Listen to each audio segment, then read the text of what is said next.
Kaugnay po ng Angat at iba pang dam, makakausap po natin ngayong gabi si Executive Director Sevilio David Jr. ng National Water Resources Board. Magandang gabi, Director David. Si Patrick De Jesus at Vel Custodio po ito ng PTV Ulat Bayan Weekend. Magandang gabi po sa ating lahat, sa ating mga kababayan po.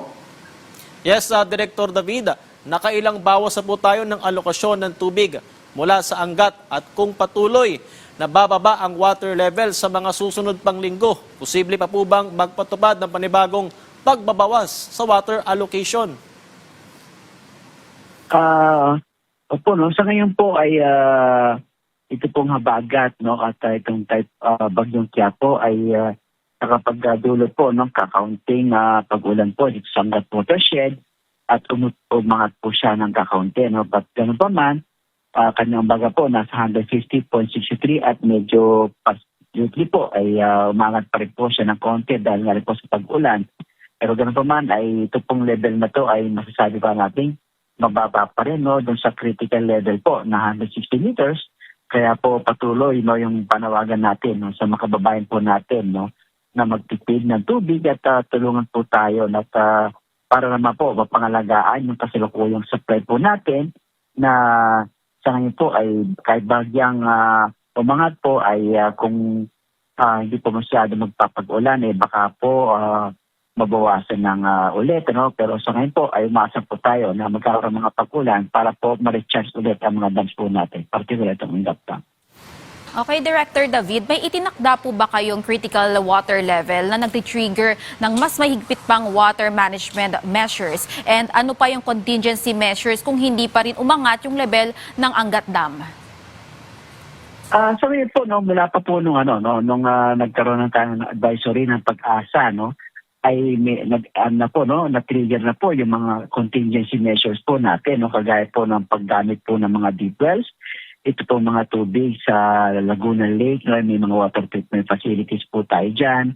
At sa ngayon po, ito pong Ito Dam at Lamesa Dam ay ginagamit na rin po at nakakatulong kahit paano po para mapunan po, no, yung ibang tubig na kakailanganin po ng kababayan po natin para naman po hindi makatulong po, no, sa mabawasan o mapabagal, no, yung pagbaba po ng Angat Dam habang hinihintay po natin yung mga pag-ulan. At kasama na rin po, no, yung sa contingency measures natin ay yung pinapagting po natin, no, yung kampanya natin on water conservation, no, lalo po itong habagat ay nagdudulot din po ng pag-ulan dito sa ating sa Metro Manila. Ay mas maganda po kung pwedeng sahurin ito at ipunin ng tama at makakatulong po sa kasalukuyang sitwasyon po natin.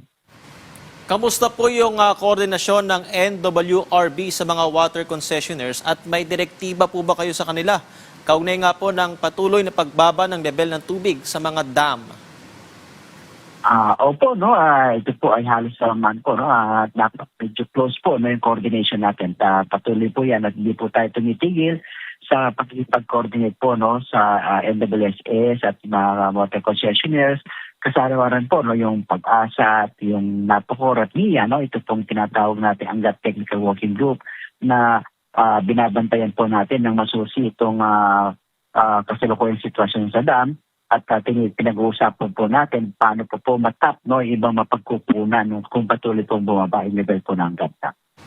Okay, Director David, yung iba po kasi sa mga kababayan natin ay umaalma na dahil kung hindi sila napupuyat sa kakahantay po ng rasyon ng tubig ay kulay tsokolate naman po yung dumadating sa kanila dahil nga po sa mababa na level ng tubig. So ano po kaya yung mga pangmatagalan na hakbang na dapat maisakatuparan para hindi na maulit yung ganitong sitwasyon sa mga susunod na tag-init o pagtama ng El Nino season? Opo, no, ito pong kasalukuyang sitwasyon po natin. Sabi nga na yung level ng Angat Dam ay nasa 150 ay sabi nga ho natin ay ito na po yung lowest sa history, no, kung tuts po. At kasakatunayan po, no, may mga karagdagang mapagkukunan tubig na po na na-develop, no, ang NWSS concessionaires.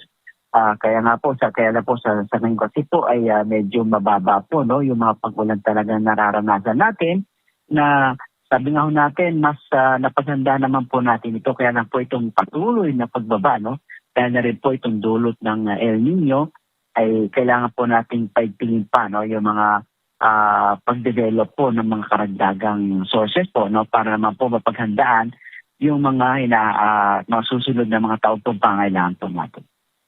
Nabanggit niyo na po yung dapat na pagtitipid ng tubig. So mensahe na lang po, sir, sa mga consumer. Opo, no? Patuloy po yung panawagan natin na mas maganda po ay sa kasalukuyan habang di pa ho nag-uulan ay mas maganda pong magtipid po tayo ng paggamit ng tubig. No? Ito pong mga tagas sa mga kabahayan po natin ay mas maganda po ayusin po natin yan at mag-recycle at mag-reuse po no, ng mga tubig kung may mga pagkakataon po at para naman po mapangalagaan natin yung pangailangan po natin sa mga susunod pa mga araw at mga buwan po. Alright, maraming salamat, NWRB Executive Director Sevilio David Jr.